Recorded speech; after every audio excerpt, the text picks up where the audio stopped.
Hello, welcome to lecture 3 of the course. In fact, this is a problem solving session and this is the first problem solving session of the course. Here we are going to do some problems based on lecture 1 and lecture 2, and in the process we are also going to revisit some of the basic concepts of quantum mechanics that is going to be very useful later on in the course. So let's begin. In this first problem, express the 2 by 2 matrix A. It has these elements A, B, C, D in terms of the Pauli matrices sigma x, sigma y, sigma z, and the identity matrix I. Okay, so let us do it. So already we have discussed Pauli matrices in lecture classes. So you know that I can, in terms of the Pauli matrices, I should be able to express it like this: A1 sigma x, A2 sigma y, A3 sigma z, and A4 into the identity matrix. Now here we just need to find out these coefficients A1, A2, A3 and A4. And we know the Pauli matrices. Sigma x is 0, 1, 1, 0. Sigma y is 0, minus I, I0. And sigma z is 1, 0, 0, minus 1. And this identity matrix, it's a 2 by 2 matrix, so it is 1, 0, 0, 1. So if I add all of them, then I am going to get A3 plus A4, A1 minus IA2, A1 plus IA2, and here I will get A4 minus A3. Now if I compare left hand side and the right hand side, so I will get 4 equations. So they would be A3 plus A4 is equal to A4 minus A3 is equal to, so this is it is equal to D. So it immediately gives you, if you add them, you will get A4 is equal to A plus D divided by 2, and if you subtract, then you will get A3 is equal to A minus D by 2. Okay, then if you compare the other ones, then A1 minus IA2 is equal to B, and A1 plus IA2 is equal to C. And from here again, addition and subtraction will lead you to you are going to get A1 is equal to B plus C by 2, and A2 is equal to I into B minus C by 2. So you see, you are able to express this any, as I said, it is one of the theorem in linear algebra and very useful, that you can express any 2 by 2 matrix in terms of the Pauli matrices and the identity matrix. Now let us do this second problem. This problem says an operator A representing the observable A has two normalized eigenstate ket psi 1 and ket psi 2 with eigenvalues A1 and A2 respectively. Another operator B representing the observable B has two eigenstates ket phi 1 and ket phi 2 with eigenvalues B1 and B2 respectively. The eigenvalues are related by these two equations. Ket psi 1 is related to phi 1 and phi 2 by this equation. Let me say name it as equation number 1, and ket psi 2 is related to ket phi 1 and ket phi 2 by this equation. So let me name it as equation number 2. Now the first part of the problem is observable A is measured and value A1 is obtained. Then what is the state of the system after the measurement? Second part is, if B is now measured So you see, in the first part, observable A is measured, and in the second part, observable B is now measured. Then what are the possible results and what are their probabilities? Then after that, part C says, right after the measurement of B, A is measured again. Then what is the probability of getting the value A1? So this is a question of measurement, and actually it's a successive measurement. It's a conceptual question. So let me do the solutions slowly, and it's a very important one, and you will understand couple of basic concepts of quantum mechanics. You will get, you basically, what is happening here is that you have a system is there. It's a two-level system, and two observables of the system we are going to measure, and these two, as we have discussed in the lecture class, that corresponding to every observable there is an operator in quantum mechanics. So corresponding to observable A, you have the operator A cap, and observable B has the operator B cap. And as given in the question, that corresponding to operator A, psi1 and psi2 are the eigenstates, and corresponding to psi1, the eigenvalue is A1 for the operator A. So A1 is the eigenvalue. So this is the eigenvalue equation. And for the eigenstate psi2, corresponding eigenvalue is A2, and this is the eigenvalue equation. And then for the another observable B, now the eigenstates are phi1 and phi2. So we have the eigenvalue equations as, for phi1 the eigenvalue is B1. So we have this eigenvalue equation B1 phi1, and for the eigenstate phi2 the eigenvalue is B2. So this is the eigenvalue equation, okay, corresponding to the eigenstate phi2. Now let me answer first part of the problem.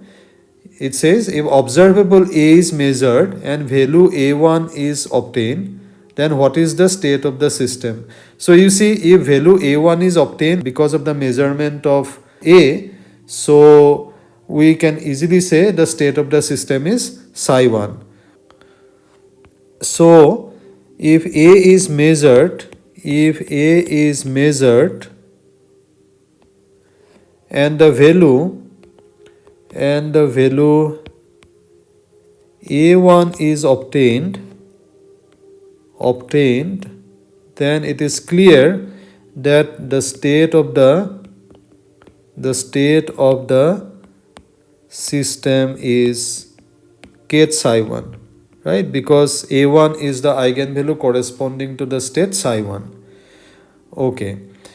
Now let me go to the second part of the problem. Second part says that if B is now measured, what are the possible results and what are their probabilities? Now you see, you have measured A first and you got it to be in the state psi1, and from the equation, this particular equation, you see equation number 1, psi1 is related to phi1 and phi2 by this equation 1. So let me write it here once again. So this is your 3 kth phi1 plus 4 phi2 divided by 5. So this is normalized eigenstate corresponding to the observable A. And now the system, because we have measured the observable A and found that it is in the state psi1, and now we are making the measurement on psi1 when we are measuring B, right? And now B has the eigenstate phi1 and phi2. Okay, so that means that because of measurement of B, we will get either the eigenvalue B1 or B2, correct? Now B1 corresponds to the eigenstate phi1 and B2 corresponds to the eigenstate phi2. So now from this particular equation, you see the corresponding probability. The probability of finding the eigenvalue finding B1 is, if you find B1, that means the state is in phi 1, so the probability amplitude for that is 3 by 5, as you can see from this equation, right? And its mod square is going to give the probability, so that is 9 divided by 25. Similarly, the probability of finding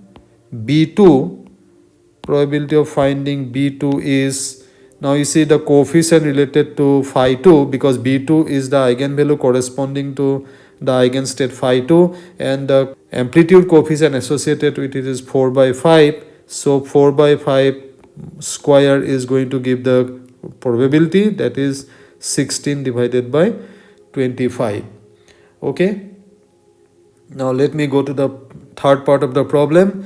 Now right after the measurement of B, A is measured again.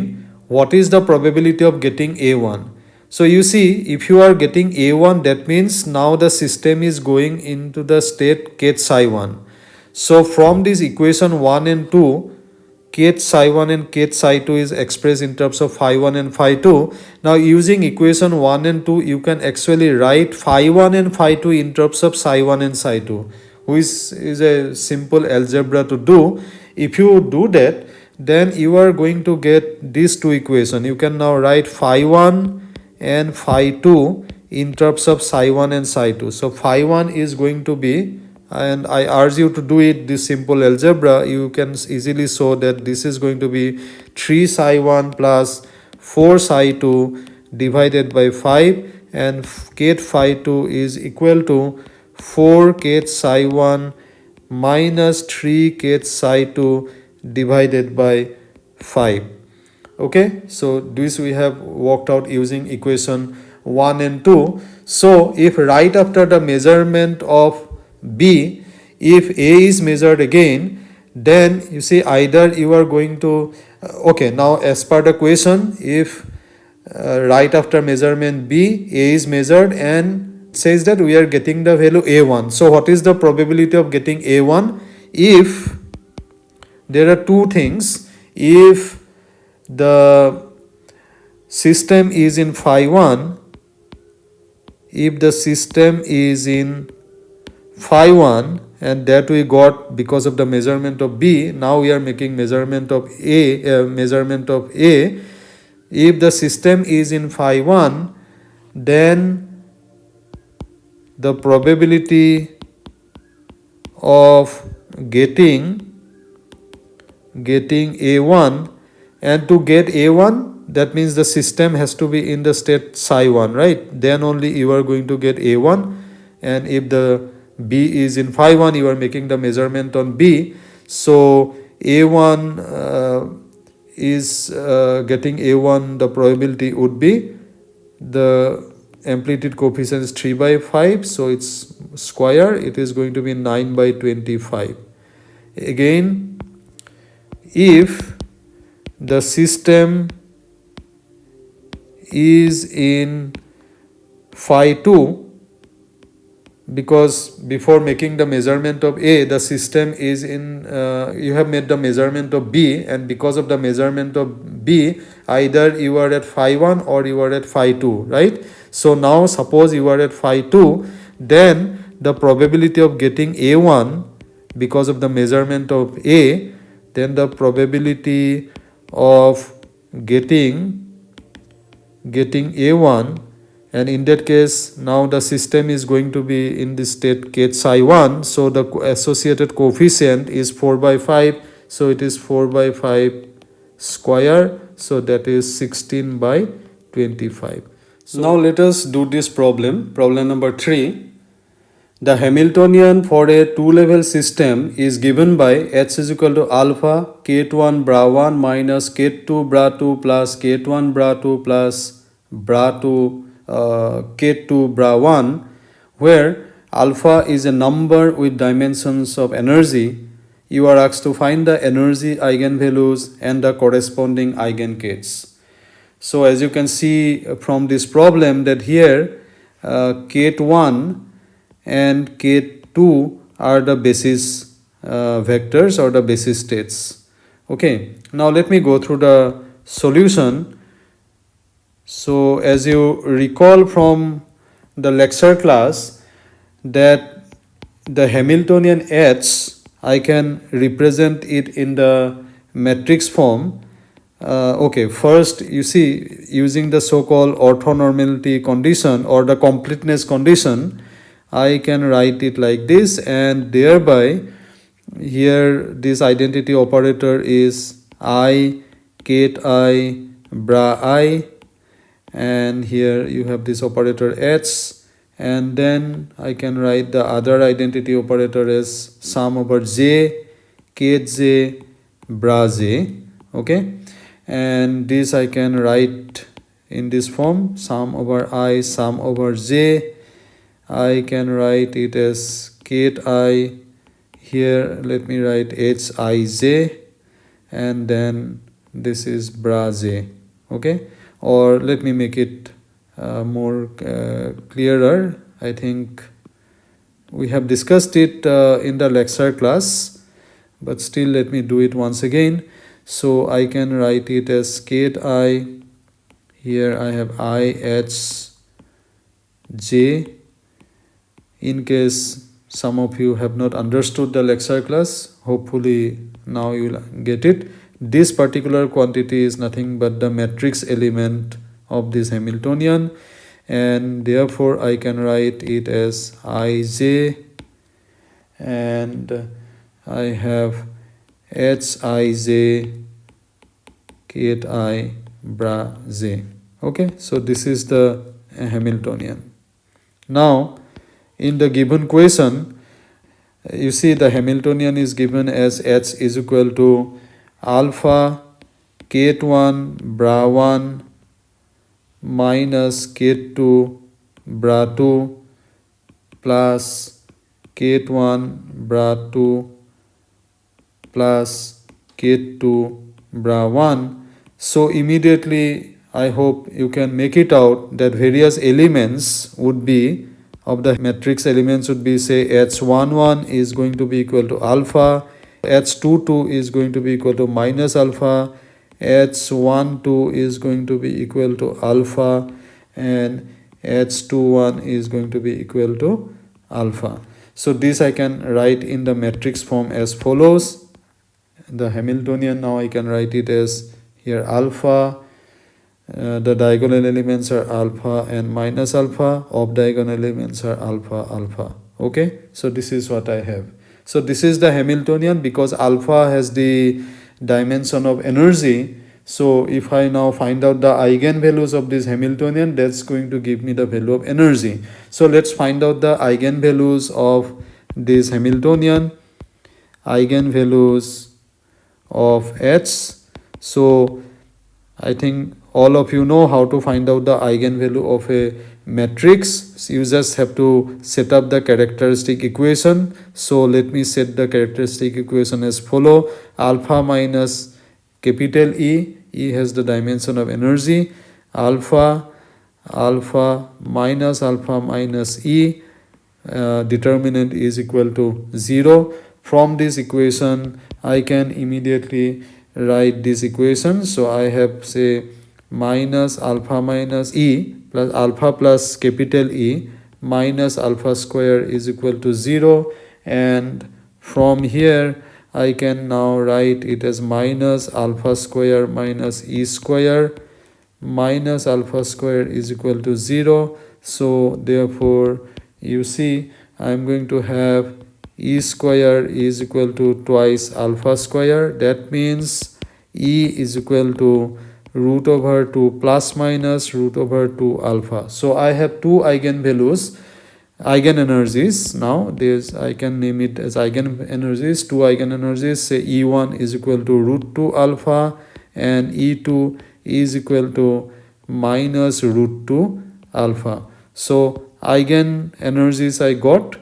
Next I have to find out the corresponding eigenstates. So for E1 is equal to root 2 alpha, I can write the eigenvalue equation as follows. H of psi 1 is the eigenvalue corresponding to the eigenvalue E1, and that is equal to the eigenvalue equation would be H psi 1 is equal to E1 psi 1. So if because it's a two-state system and this Hamiltonian in the matrix form is it's alpha alpha alpha minus alpha, this psi 1 is a column vector, so let me take its elements as x1 x2, and I have E1 is already, we worked it out, E1 is root 2 alpha, and psi 1 here is x1 x2.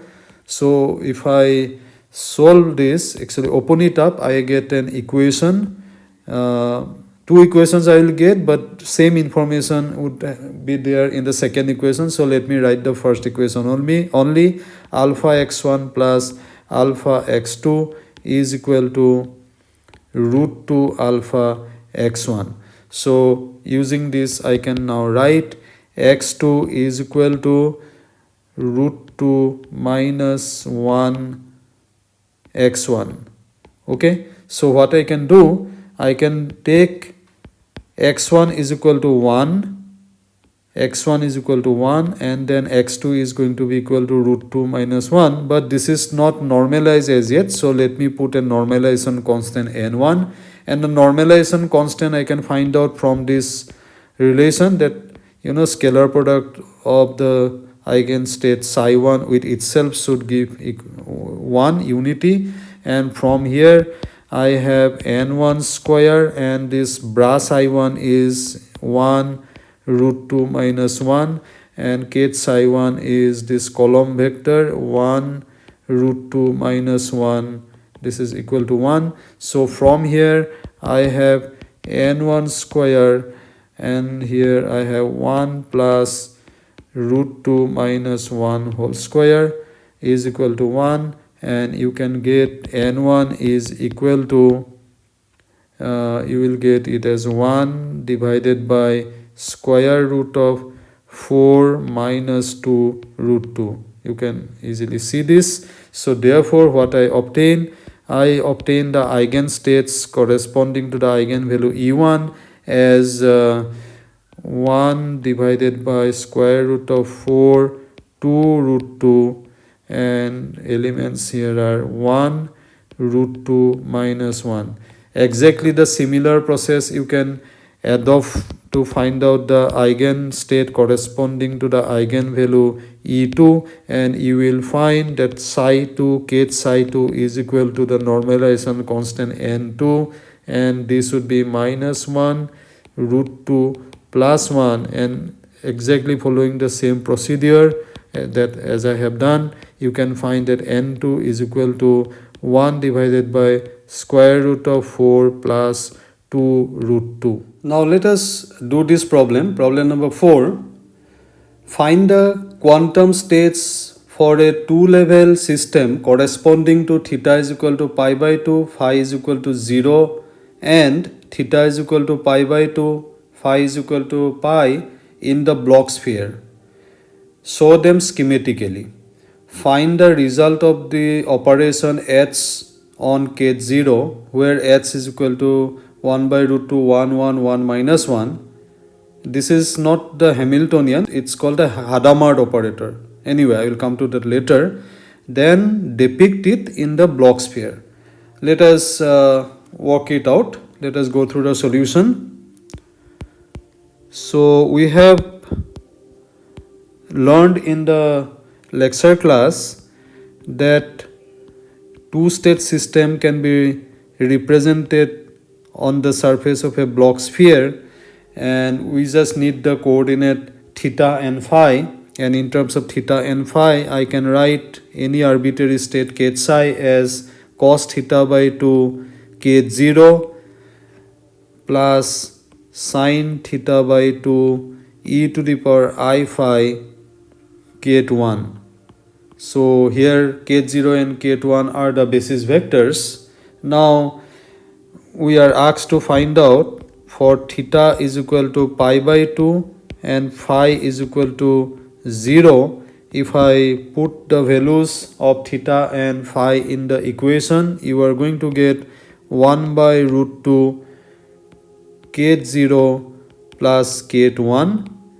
Let me denote it as a state, say kth plus, and let me say this corresponds to the point, say P in the Bloch sphere, which I am going to show schematically a little while later. And then the other one, for theta is equal to pi by 2 and phi is equal to pi, you can, if you put the values, you will get 1 by root 2 kth0 minus kth1, which let me name as kth minus, and let's say this correspond to the point Q on the Bloch sphere. Now let us draw the Bloch sphere.